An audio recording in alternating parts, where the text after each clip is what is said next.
The Dash app is free for everyone. The app can be found on Apple's App Store or Google's Play Store. There are two methods to install the app.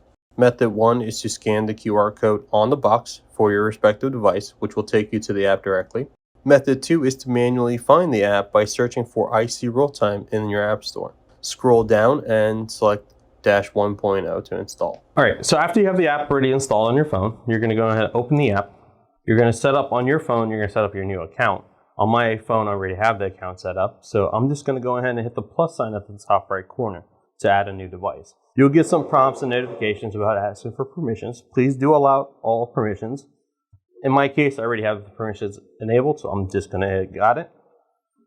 Now it's going to open up your camera so that way you can scan the QR code.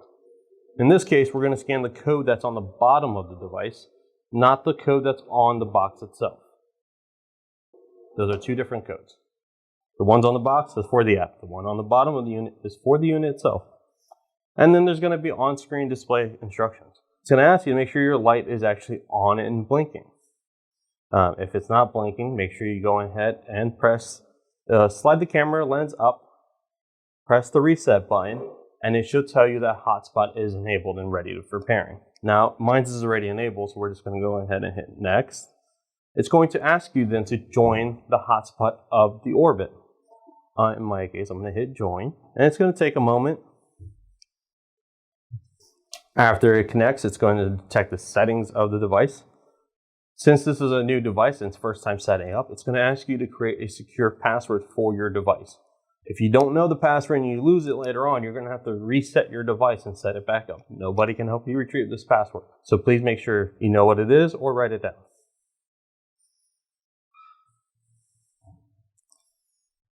Of course, I'm not going to give you my super top secret password. We're just going to go ahead and hit next. Give it a few moments. It's going to set the new password on the device, and then it'll go to the next step and ask you to connect to the Wi-Fi. Now, this only works on 2.4 Wi-Fi and does not work on the 5 gigahertz Wi-Fi, so please make sure your 2.4 is turned on your modem. Select the appropriate Wi-Fi, type in the Wi-Fi's password.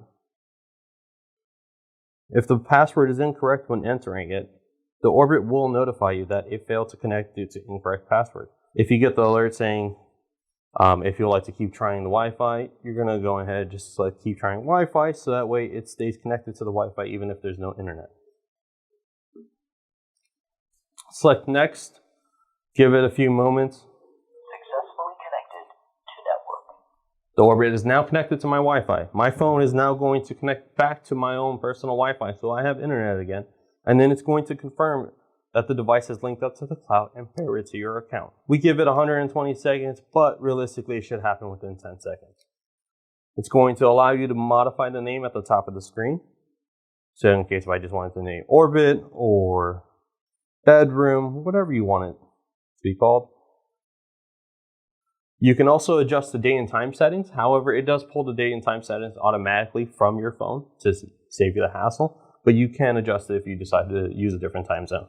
We're just going to, in this case, we're going to hit done. Now it's going to bring you to our cloud option. The cloud option, when you buy the plan for the first time for any of our products, the first month we will give it to you for free after you subscribe to our subscription. So no matter whether you pick the 30-day plan, the 90-day plan, or the 365-day plan. In this case, I'm just going to go ahead and back out of it because this is just showing you how to use it. I don't actually need the cloud for this demo. Now, the system has loaded up. When you first time you load up the camera, it's going to take an image of your screen or of the area, and it will replace that dash logo icon that we have by default. So let's go ahead and load up this camera.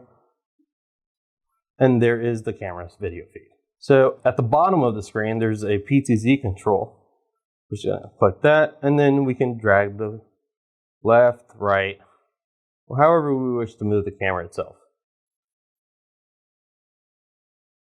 And we can go down, up, whichever direction we want. And there's also an option to take a snapshot.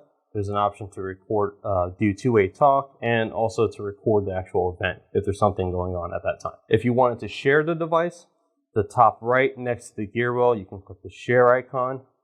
You select share device, select add, and then you type in the email address of the second user that you want to share this device with. Maximum shared devices is up to 6 per device. Alright guys, and that is basically the Orbit in a nutshell. This is available now on icerealtime.com, or please contact your national sales rep for any further details. Thank you for joining us today. Have a good day.